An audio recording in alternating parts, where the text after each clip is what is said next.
Welcome the commander of our chapter, Mr. Dennis Pfeiffer.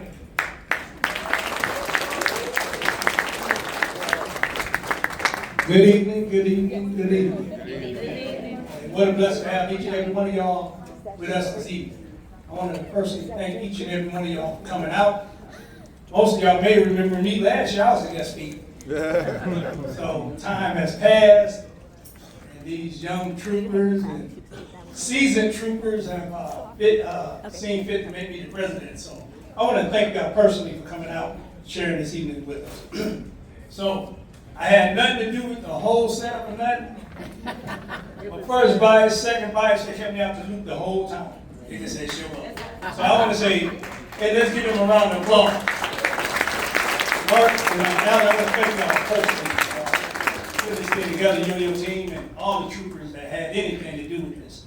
I think this is one of the most turnouts we've had in our tenure right here in Kentucky and Tennessee.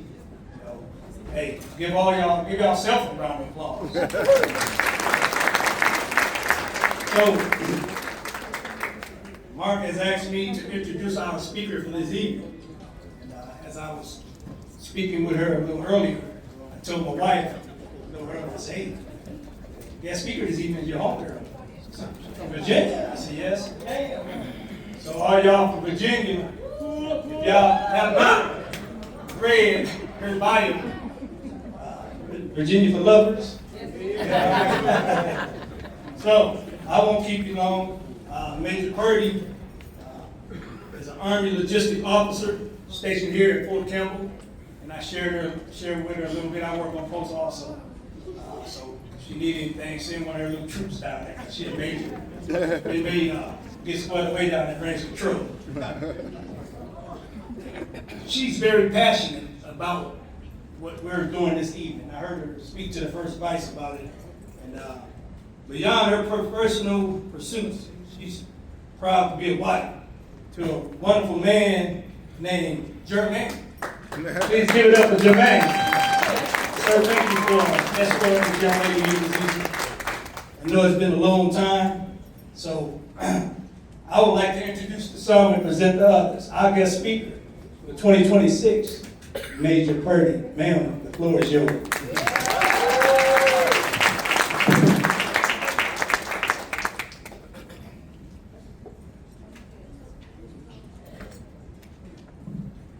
So, they said this already, but I want y'all to give y'all a round of applause, because from this angle, y'all look beautiful.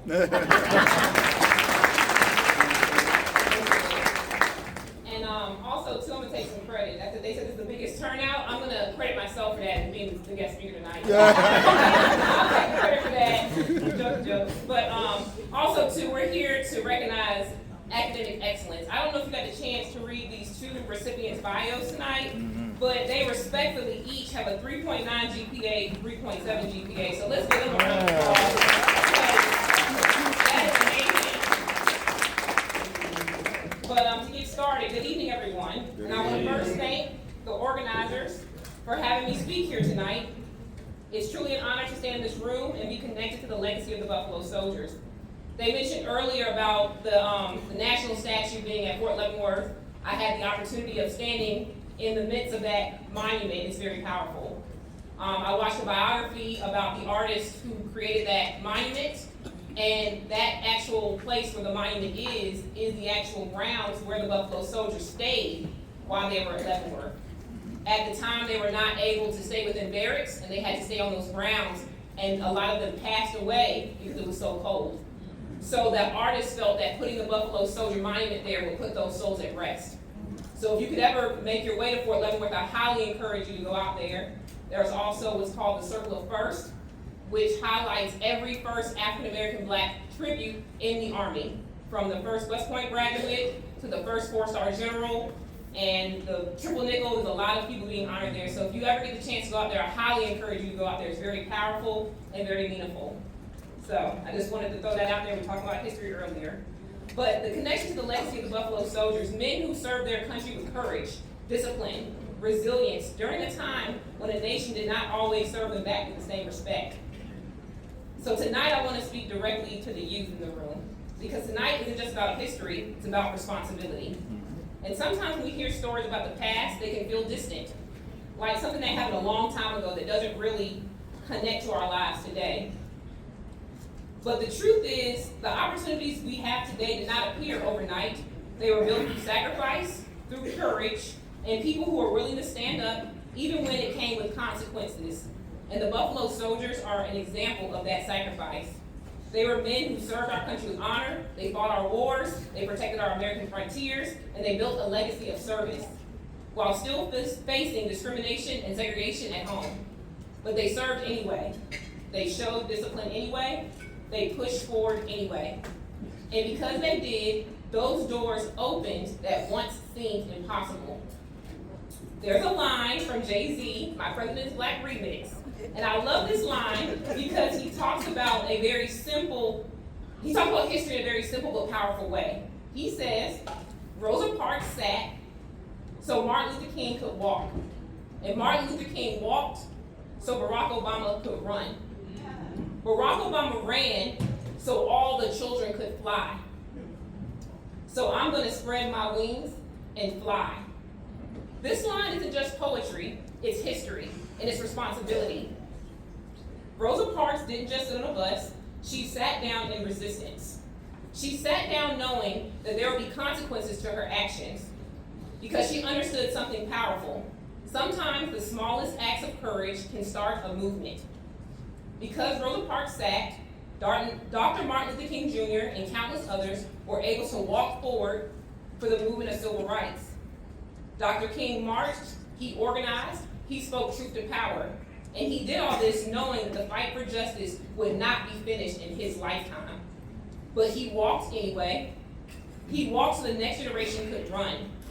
And that generation eventually saw something that once seemed impossible: a black man becoming the president of the United States. Barack Obama running for president wasn't just a political movement. For many people, it was proof that the sacrifices of previous generations had created new possibilities. It showed the world that progress, even when slow, is possible. But the story does not stop there, because according to the quote, they ran so you could fly.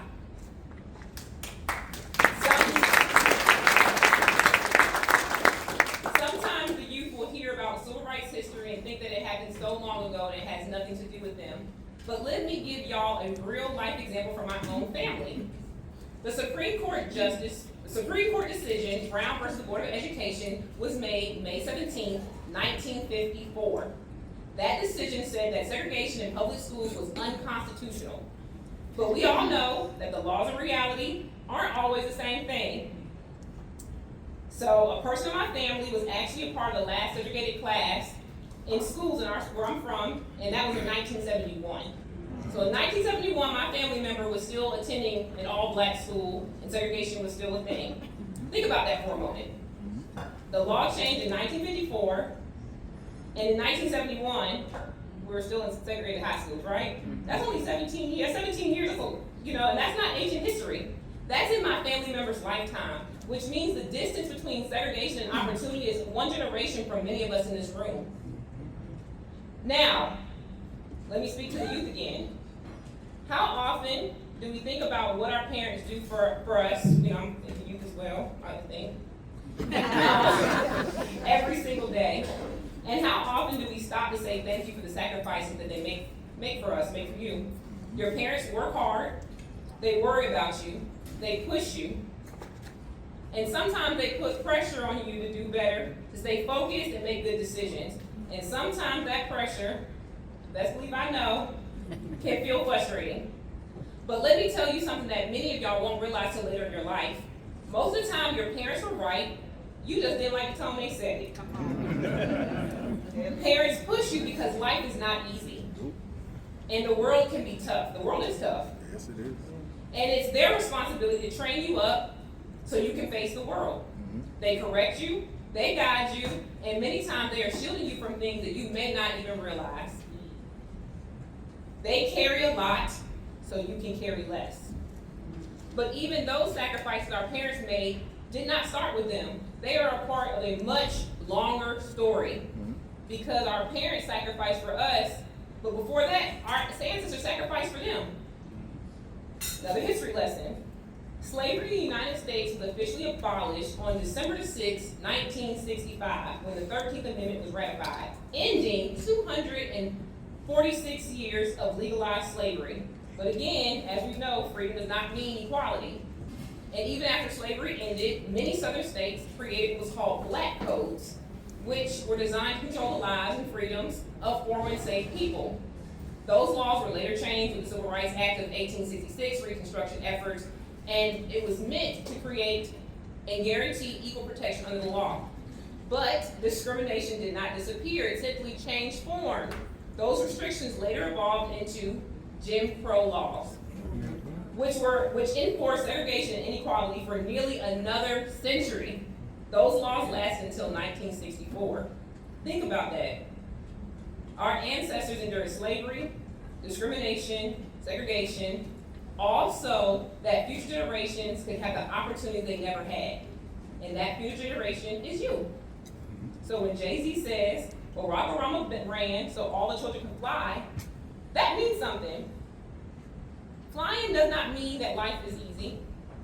Flying means you have the opportunities that previous generations fought for. Flying means you have access to education that someone once had to march for. Flying means you have the chance to build, lead, innovate, and succeed in ways your ancestors only dreamed about. But here's the important part. Flying is not automatic. Opportunity alone is not enough. You still have to spread your wings. And this is where I speak directly to the youth tonight. You are not just the beneficiaries of history, you are the continuations of it. Every generation receives a torch. And the question is not if the torch actually exists. The question is always, what will you do with it? Will you carry it forward? Will you build something greater? Will you leave the doors open for the generations behind you? Because someone sacrificed for you to have this moment. Someone marched, they protested, they worked long hours, and they endured discrimination because someone believed in a future that they may never see. Most of them didn't see it. So that all of us could stand where we are today. The mission may look different than it did in the past, but the fight is no longer about sitting in the front of the bus. The fight looks a little bit different now. The fight looks like excellence in education, leadership in your communities, ownership of businesses, supporting one another, using your voice, building generational wealth, and creating opportunities for others, and the mission continues. It just looks a little different. So I want to leave you with this thought. Rosa Parks sat, Martin Luther King walked, Barack Obama ran, and now it's your turn to lead, to build, to rise, to fly. Because like I said before, every generation receives a torch. And the question is not if the torch exists, but the question is, what will you do when it's been placed in your hands?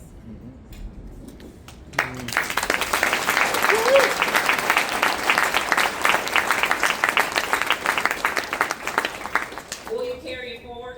Will you build something greater? Will you make the sacrifices who came before you matter? So tonight, I want the youth in the room to make a promise. A promise to your parents. A promise to your community. A promise to your ancestors who endured so much so you can stand where you are today. A promise that you will carry the torch forward. That you will strive for excellence. That you will use the opportunities given to you to build something greater. Not just for yourself, but for the generations that came before you. So before you leave tonight, please come see me because I have these torch pins to remember the promise you made here tonight.